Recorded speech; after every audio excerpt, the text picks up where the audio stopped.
नमस्कार मैत्रिणींनो, काजल रेसिपीमध्ये आपले सर्वांचे स्वागत आहे।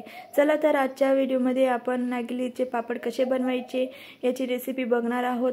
मागच्या व्हिडिओमध्ये आपण नागलीच्या पापडासाठी पीठ कसे तयार करायचे हे बघितलेले होते। अगदी खुसखुशीत आणि कुरकुरीत असे पापड आपले बनवून तयार होतात। चला तर रेसिपीला सुरुवात करूया। इथं मी नागलीच्या पापडासाठीचे अशा प्रकारचे पीठ तयार करून ठेवलेले आहे। नागलीचे पापड बनवण्यासाठी आपण सुरुवातीला 1 ग्लासाची खिशी घेणार आहोत। त्यामध्ये मी नागली पापड मसाला टाकून घेणार आहे। 1 ग्लास पिठासाठी मी इथे 1 ग्लास पाणी घेणार आहे आणि एका वाटीमध्ये मी नागली मसाला पूर्ण काढून घेणार आहे। सुरुवातीला आपल्याला गॅसवर पातेल ठेवून घ्यायचं आहे। त्यामध्ये 1 ग्लास पाणी आपल्याला टाकून घ्यायचे आहे आणि पाण्याला चांगल्या प्रकारे आपल्याला उकळी येऊ द्यायची आहे। पाण्याला उकळी येऊ लागल्यानंतर आपल्याला त्यामध्ये नागली पापड मसाला टाकून घ्यायचा आहे। इथं मी 1.5 चमचा पापड मसाला टाकून घेणार आहे।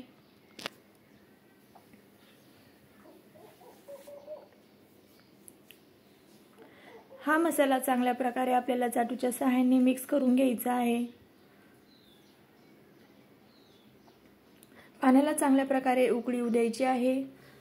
पाण्याला उकळी येऊ लागल्यानंतर आपल्याला नागलीचे पीठ सर्व त्यामध्ये टाकून घ्यायचे आहे। अशा प्रकारे आपल्याला पीठ टाकून घ्यायचे आहे। आता त्यावर झाकण ठेवून घ्यायचे आहे। जोपर्यंत खालचे पाणी पिठावर येत नाही तोपर्यंत आपल्याला हे झाकण त्यावर ठेवायचे आहे।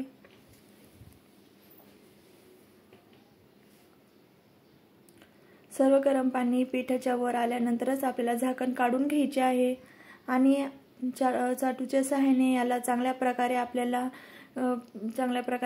घेरून घ्यायचे आहे।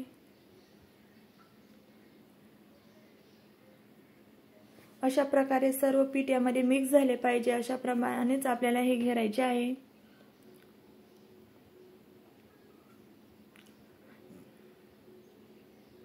अशा प्रकारे घेरल्यामुळे त्यामध्ये गुठळ्या पडत नाही आणि आपली खिशी देखील चांगल्या प्रकारे तयार होते।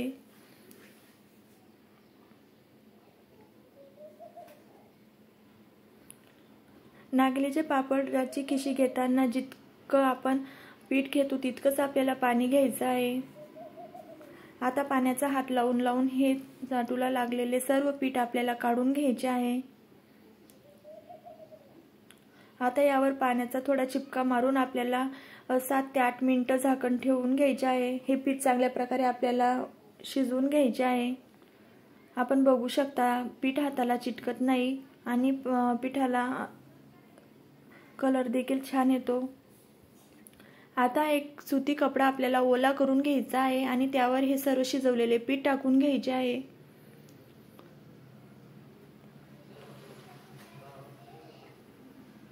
हे सर्व पीठ आपल्याला ओल्या कपड्याच्या सहाय्याने अशा प्रकारे मळून घ्यायचे आहे।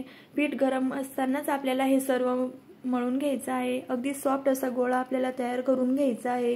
त्यामुळे आपण लाटताना आपले पापड फाटतही नाही आणि ताटाला चिपकतही नाही। अशा प्रकारे इथं मी सॉफ्ट असा गोळा बनवून घेतला आहे।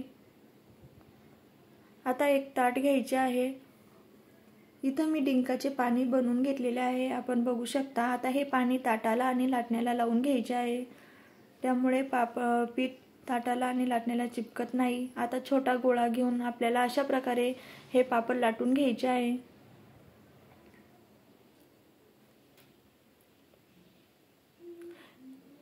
मी अशाच प्रकारचे लाटलेले पापड बनवत असते। अगदी पातळ आणि चांगले पापड असे बनवून तयार होतात। अशा प्रकारे लाटून घेतल्यामुळे पापड जाडी होत नाही। आता बोटाच्या सहाय्याने अलगदपणे हे पापड आपल्याला काढून घ्यायचे आहे। अशा प्रकारे काढल्यामुळे पापड हे सहज निघते आणि अशा प्रकारे एका दुरडीवर आपल्याला हे पापड टाकून घ्यायचे आहे। अशा प्रकारे छोटे छोटे गोळे घेऊन आपल्याला सर्व पापड हे लाटून घ्यायचे आहे।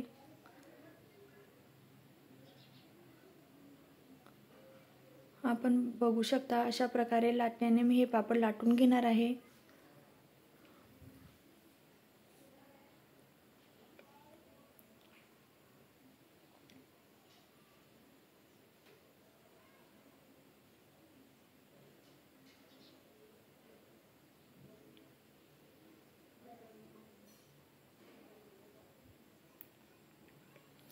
आपण बघू शकता अशा प्रकारे हे पापड इथं मी काढत आहे।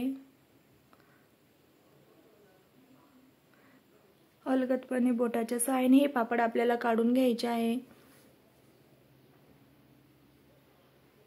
सुरुवातीला आपल्याला हे पापड लाटताना घरातच वाळून घ्यायचे आहे, नंतर आपल्याला उन्हामध्ये हे पापड वाळून घ्यायचे आहे।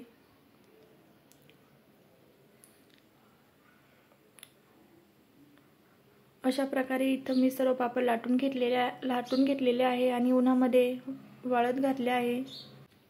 2 दिवस उन्हामध्ये हे पापड चांगल्या प्रकारे वाळून घ्यायचे। अशा प्रकारे आपले नागलीचे छान प्रकारे लालसर पापड तयार झालेले आहे। आपण बघू शकता पापड काळे देखील पडलेले नाही आहे। आता हे पापड मी तुम्हाला तळून दाखवणार आहे।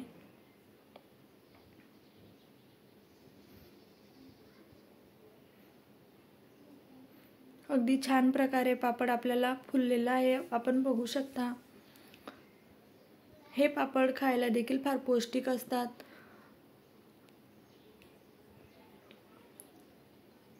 छान प्रकारे नागलीचे पापड आपले बनवून तयार झालेले आहे।